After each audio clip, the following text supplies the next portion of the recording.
नमस्कार दोस्तों, रिसेंटली कई सारे न्यूज़पेपर के अंदर ये आर्टिकल आया है जहां पर बताया जा रहा है कि ब्रिक्स कंट्रियों के द्वारा इस बार 260 बिलियन डॉलर से ज्यादा का व्यापार बिना एक भी डॉलर खर्च किए होगा। यानी कि लोकल करेंसी के अंदर व्यापार को और ज्यादा प्रमोट करेंगे ब्रिक्स कंट्री। ये ऐसा क्यों कहा जा रहा है? क्योंकि रशिया और चाइना के बीच में एक बड़ी डील हुई है। रशिया और चाइना के बीच में लोकल करेंसी को लेकर 260 बिलियन डॉलर की डील हुई है, जहां पर दोनों देश 95% तक का व्यापार युआन के अंदर करेंगे और 5% तक का व्यापार रशिया के रूबल के अंदर करेंगे, जो आपको क्लियरली यहां पर देखने को मिलेगा। वहीं अगर मैं बात करूं रशिया और चाइना के व्यापार की, तो रशिया और चाइना के बीच में जो व्यापार है वो 2023 वर्ष के अंदर 240 बिलियन डॉलर का था और 2024 के अंदर ये 260 बिलियन डॉलर से ऊपर पहुंच जाएगा। ऐसा क्यों? क्योंकि रशिया और चाइना के बीच में जो व्यापार संबंध है वो और ज्यादा गहरे होते जा रहे हैं। पिछले साल 34% तक व्यापार के अंदर ग्रोथ देखने को मिली थी, क्योंकि चाइना रशिया से भारी मात्रा में ऑयल ले रहा है, बदले में युआन में पेमेंट कर रहा है। वहीं दूसरी तरफ रशिया जो है वो कई सारे प्रोडक्ट चाइना से ले रहा है, क्योंकि वेस्टर्न कंट्री उसको वो सारे प्रोडक्ट नहीं दे रही है। अब आप सोचोगे कि सर, इंडिया से जब रूपी के अंदर व्यापार की बात आई थी तब रशिया ने मना कर दिया था, चाइना के साथ क्यों हाँ कर दिया? क्योंकि सीधी सी चीज आप यहां पर देखो कि जब रशिया चाइना के साथ में व्यापार कर रहा है तो चाइना से ढेर सारे सामान खरीद रहा है। आप देखो कि चाइना जो रशिया से सामान ले रहा है उसके अंदर 50% से ज्यादा ऑयल है, पर वहीं एक एक सामान रशिया के अंदर जो जा रहा है वो चाइना का है। ऐसी कंडीशन में चाइना से रशिया अपनी लोकल डिमांड को फुलफिल करने का प्रयास यहां पर कर रहा है। और ये सब कब हो रहा है? ये तब हो रहा है जब डोनाल्ड ट्रंप के एडवाइजर्स द्वारा ये रिकमेंडेशन दिया गया था डोनाल्ड ट्रंप को कि किस तरीके से डी डॉलराइजेशन करने वाली कंट्रियों को पेनल्टी दी जाएगी। इवन इसके अंदर ब्रिक्स कंट्रियों को सबसे पहले टारगेट करने की बात की गई थी। अब आप कहोगे डोनाल्ड ट्रंप क्यों? क्योंकि ये इलेक्शन के उम्मीदवार हैं अगले इलेक्शन के अंदर, जो अभी अमेरिका के अंदर होने वाला है। ऐसी कंडीशन में अगर वो पावर में आते हैं तो इस चीज को वो इंप्लीमेंट करेंगे। इवन ये एक इलेक्शन का मुद्दा अमेरिका के अंदर बनाने का प्रयास किया जा रहा है, डी डॉलराइजेशन को। उस समय पर यहां पर डी डॉलराइजेशन को प्रमोट करने के लिए इन ब्रिक्स कंट्रियों के द्वारा व्यापार को लोकल करेंसी के अंदर करने का प्रयास यहां पर किया गया है।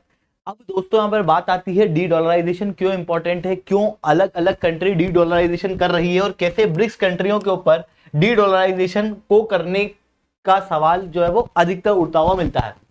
आगे बढ़ने से पहले एक सवाल आप लोगों से पूछूंगा कि इंटरनेशनल लेबर डे 2024 की थीम क्या थी? ये आपके ऑप्शन है। सही जवाब नीचे कमेंट के अंदर दोगे, जो सही जवाब देगा ना उसके कमेंट के ऊपर मैं हार्ट दूंगा। इसके अलावा अगर आप लोगों को यूपीएससी सीएससी की तैयारी करना है, टॉप एजुकेटर से ऑफलाइन क्लास के अंदर पढ़ना है, तो आप लोगों के पास में बहुत अच्छा मौका है। अनअकैडमी अब केवल ऑनलाइन नहीं रहा है, अनअकैडमी अब ऑफलाइन भी आ चुका है। दिल्ली के करोलबाग मुखर्जी नगर के अंदर, प्रयागराज के सिविल लाइंस के अंदर ऑलरेडी हमारे सेंटर्स खोले जा चुके हैं। 50% तक का डिस्काउंट जो है वो आप लोगों को प्राप्त होगा। इंडिया के टॉप एजुकेटर आप लोगों को पढ़ाएंगे सबसे कम रेट के अंदर, सबसे अच्छी क्वालिटी के कोर्स में। कम रेट के अंदर कैसे? आप ऑफलाइन के मार्केट के अंदर घूम के पता कर सकते हो, सबसे कम रेट है। और इवन सबसे अच्छी क्वालिटी का कोर्स कैसे? क्योंकि ये वो प्लेटफॉर्म है जहां से टॉपर्स निकले हैं। अब आप कहोगे सर कैसे एनरोल करना है? नीचे कमेंट के अंदर देखना एक लिंक है, उस लिंक को खोलना, उसको फिल आउट कर देना। हमारी टीम आपको रीच आउट करेगी और आपको कंप्लीटली गाइड करेगी। अब बात करते हैं डी डॉलराइजेशन के ऊपर। क्या है डी डॉलराइजेशन? लोकल करेंसी के अंदर अलग अलग देश व्यापार करने की बात क्यों कर रहे हैं? इसके पीछे एक बहुत सिंपल सा कारण ऐसा है कि ग्लोबल लेवल पे जितना भी व्यापार होता है वो डॉलर में होता था। अब जब वो डॉलर में होता था तो ऐसी कंडीशन में डॉलर एक मजबूत करेंसी के रूप में देखने को मिलती थी, जिसके कारण से ग्लोबल करेंसी रिजर्व के रूप में डॉलर को कहा जाता था। अब होता यह था जैसे यूएई से अगर हमको तेल खरीदना है तो हम उसको डॉलर में पेमेंट करेंगे, वो हमको क्रूड ऑयल देगा, जिसके कारण से डॉलर जो है वो इंटरनेशनल व्यापार को डोमिनेट करता था। पर इसी डॉलर का misuse United states of America करता था। ये क्या करते थे? जब भी किसी देश के साथ में डिस्प्यूट होने लगता तो ये लोग उसके ऊपर सैंक्शन लगा देते, जिसके कारण से वो कंट्री डॉलर का यूज नहीं कर पाती। पर यहां पर बात आती है भारत का इंटरेस्ट कैसे है। देखो सीधी सी चीज है, अगर भारत रशिया के साथ में व्यापार कर रहा है, तेल वगैरह ले रहा है, डॉलर में पेमेंट कर रहा है, अचानक से डॉलर का प्रयोग बंद हो जाएगा तो इसी कंडीशन में भारत के व्यापार के ऊपर डायरेक्ट असर पड़ेगा। मतलब अमेरिका यहां पर बिना दूसरी कंट्रियों का सोचे बगैर अपने इंटरेस्ट के लिए डॉलर का आवागमन रोकने का प्रयास करता था, सैंक्शन वगैरह लगाता था।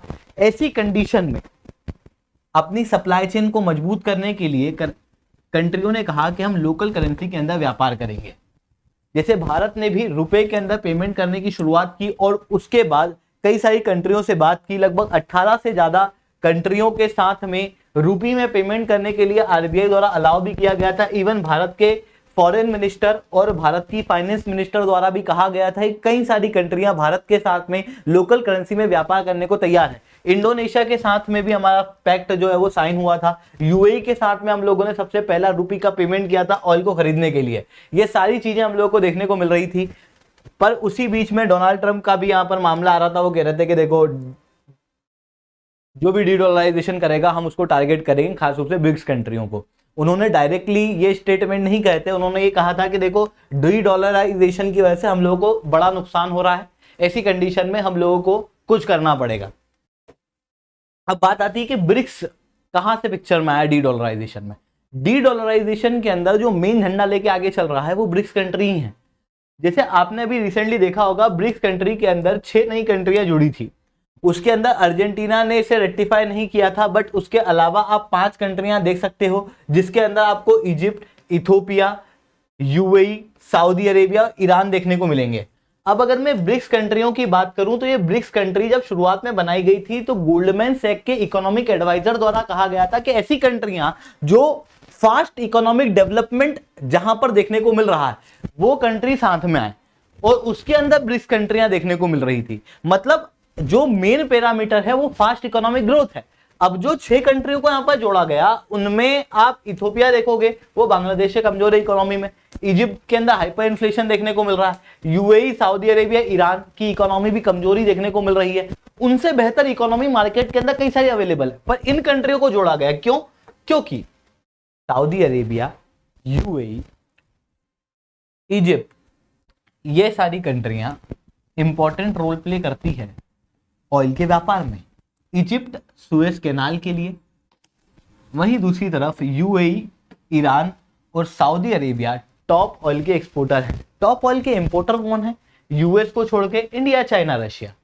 ऐसी कंडीशन के अंदर जो ऑलरेडी, और सऊदी अरेबिया जो ऑलरेडी ब्रिक्स कंट्री के अंदर हैं, ऐसी कंडीशन में ऑयल के व्यापार को यहां पर टारगेट करने का प्रयास किया गया। आपको याद होगा कि पहले के समय पे जब ग्लोबल करेंसी रिजर्व के रूप में डॉलर देखने को मिल रहा था तो वो डॉलर ग्लोबल करेंसी रिजर्व के रूप में सेट कैसे हुआ? उसके पीछे एक बड़ा कारण था पेट्रो डॉलर, क्योंकि पेट्रोलियम के व्यापार में शुरुआत में डॉलर का प्रयोग करना शुरू किया गया था। धीरे धीरे करके डॉलर हर जगह आने लग गया था, और इवन ब्रिक्स कंट्रियों ने अपनी खुद की एक करेंसी बनाने की बात भी की है, ब्रिक्स करेंसी बनाने की बात की है। इवन इन्होंने लोकल लेवल पे अपने करेंसी को एक्सचेंज करने की बात की है। ये सारी चीजें ब्रिक्स के द्वारा की जा रही है। और अब रिसेंटली रशिया और चाइना द्वारा साथ में मिलके एक $260 बिलियन की डील साइन हुई है, जिसके अंदर ये लोग लोकल करेंसी के अंदर ही एक्सचेंज करेंगे, युआन के अंदर पेमेंट किया जाएगा। तो ये सारी चीजें हम लोग को यहाँ पर देखने को मिल रही है। बट यहाँ पर ये डील के अंदर कुछ कमियां भी भारत के लिए महसूस होती हुई दिखाई दे रही है, क्योंकि इंडिया युआन के अंदर पेमेंट नहीं चाहता। इंडिया डी डॉलराइजेशन के बाद रुपी के अंदर पेमेंट चाहता है। इंडिया चाहता है रुपी मजबूत हो, पर ये डील जो है वो इंडिया के दुश्मन चाइना की युआन को मजबूत करता हुआ दिखाई दे रहा है। आई होप आप लोगों को ये सारी बातें समझ में आई होंगी। लेक्चर अच्छा लगा हो तो लाइक करना, लेक्चर बहुत अच्छा लगा तो नीचे 7 कमेंट करना। यूपीएससी सीएससी की तैयारी करना है, इंडिया के टॉप एजुकेटर से ऑफलाइन क्लास के अंदर पढ़ना है। आप लोगों के पास में बहुत अच्छा मौका है। अनअकैडमी अब केवल ऑनलाइन नहीं रहा है, अनअकैडमी अब ऑफलाइन भी आ चुका है। अब आप सोचोगे कि सर क्या बेनिफिट है ऑफलाइन क्लासेस के अंदर, तो इस वीडियो को एंड तक देखना, आप खुद समझ जाओगे। Oh sorry,